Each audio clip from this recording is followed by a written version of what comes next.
A man lived with his wife and two girls once upon a time. Their family was happy.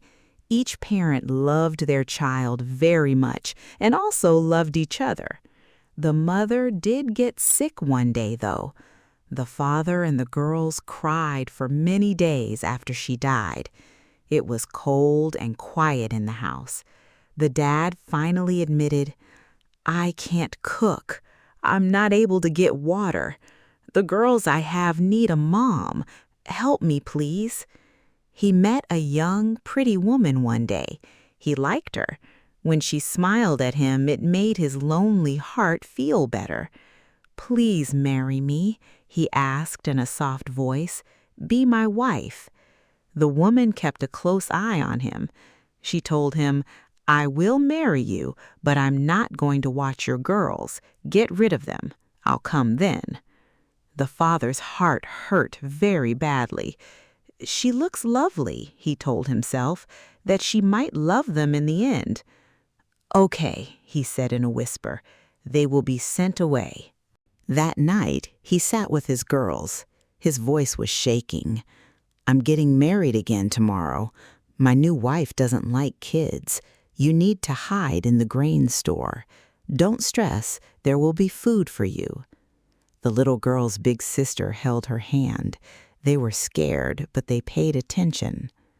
The woman's father brought her home in the morning.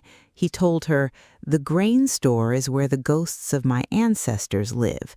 Please feed them 3 times every day. They're always hungry." The woman said yes and started bringing food. The girls ate quietly in the store while it was dark outside, hoping and waiting. But one afternoon, she went to get her hair cut. She said, "I need to hurry. It's time to feed the ancestors of my husband." It made the stylist laugh. "Family tree? Not at all. The girls he has live in that store. You're giving them food." She had a hard, cold look on her face. "My husband told me lies, those dumb girls." She didn't bring food with her when she got home. "No more food for you," she yelled as she locked the grain store door. "I do not want you." "We have nothing to eat," the little girl cried. She got a hug from her big sister. "Do not cry. We'll figure it out." The woman yelled, "You lied to me," when the father got home. "If you keep those girls, I'll leave you. Pick me or pick them." The dad was weak. It scared him to lose his wife, but he loved his girls. "I will take them away tomorrow," he said in a broken voice. It was early in the morning. It was quiet in the forest. He told his girls in a soft voice, "Come, we're going to walk." All day they walked. It got old for the girls. He finally told them, "Rest here, sleep under this tree." The kids got down. The dad said, "I will come back," in a whisper while they slept. "I promise." He knew he couldn't go back because he was afraid of his wife. He put a big branch between them to make them think he was still there. Then he walked away. The little one woke up in the middle of the night. "Sister, I think I hear something." "I'm scared," the big sister said. She said in a whisper, "It's a wolf. He's hungry." The wolf moved toward us. The girls were shaking. "Our clothes are made of leather," the older sister said. "Give him small pieces." They tore their clothes into little pieces and threw them away. The wolf took a sniff, ate them, and then slowly walked away. The morning came. "Father didn't come back," the little sister sobbed. The big sister said, "We will get help. We need to be strong." She went up a big tree and looked around. "There's a house there. It's big. There are sheep and cows. Let's go." They went to the house on foot. A man came out. He was big, strong, and had angry eyes. "That man is dangerous," the older sister said in a low voice. "He looks like a mean hunter. We need to be careful." "Wait here," the big sister told the hunter as he left with his animals. "I will get food." She quickly went inside, got bread, and gave it to her sister. She did the same thing the next day. The little sister then said, "I want to come too on the fourth day. I don't want to be by myself." "You move slowly." The little sister shook her head when her big sister warned her.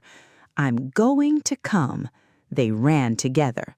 The little sister stayed too long, but the big sister found food quickly and ran out. The hunter got back early. He grabbed her. "Oh!" he yelled, "a little thief!" He tied the top of the bag shut and put her inside. He took her out of the bag and hung her from the roof. The big sister hid outside. Her heart was racing. She ran inside when the shooter left again with his cows. She yelled, "Little sister, where are you?" The little sister yelled from above, "Here, I'm here." Her big sister got on top, cut the rope, and helped her down. The girls then put big stones inside the bag. They picked up the bag again, ran away from the house, and hid behind some trees. The hunter hit the sack with a stick when he came back. He yelled, "You bad little girl!" When the rope broke, the rocks hit him. He screamed and fell to the ground. He didn't move after that. The sisters were very close to each other. "We're safe," the older sister said in a low voice. They left the house. They got lost in the bush for a long time before they found a small cottage. The door was opened by an old woman. Her eyes were soft. She said in a soft voice, "Oh, dear children, why are you by yourself?" The little sister started to cry, "Help us out." The old woman gave them a hug. "Come in, now you'll be safe." She fed them warm food and slept on soft beds, and she treated them like her own children. It was finally safe for the girls. They had love, kindness, and a safe place to live where no one would ever push them away.